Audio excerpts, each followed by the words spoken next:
এক মন্ত্রী জড়াইছে নামলেন আছে বলে গেছে আমার দিকে বাবা কেমন আছে আমি হায় হায় আপনার তো দেরি নাই দেখলে তো আরেক আওয়ামী লীগের একজন মন্ত্রী ছিল সে আমাদের দাওয়াত দিয়ে একদিন বাসায় নিয়ে গেছে। তো যেহেতু মুরব্বী মানুষ অনেক মুরব্বী আপনার বয়সী তো আমি গেছি তাই আমার বলি কাছে আপনি ডাক্তার খাওয়াই চলে হয়েছে হঠাৎ কয় বাবা আমি খবর বললাম কালকে নাকি বক্তৃতা আছে তোমার আমার ধৈর্য না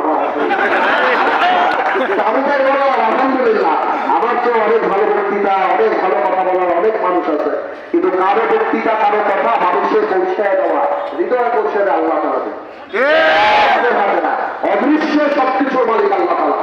আজকে আমাদের মঞ্জুরিয়া ওই সবটাই দাঁড়িয়ার কারণে আজকে ভোলাতে সারা বাংলাদেশে আমার মতো পাথরের মানুষ মোবাইলে দেখে আর মানুষ পছন্দ করে আমি মনে করি সেটাই এবং আমি এটাই মনে করি আমি এর বাইরে কিচ্ছু মনে করি না। এই কারণে আমি বলি আল্লাহ সুযোগ দিচ্ছে আমার বিএনপির ভাই দাদা যারা আছে তাদের গত 17 বছরে অনেক ত্যাগ মামলা মোকদ্দমা এইটা সেইটা আমরা যাতে সবাইকে নিয়ে কাজ করতে পারি। আর জামাতের ভাইদের দেখলে হাত পাখার দেখলে কি হবে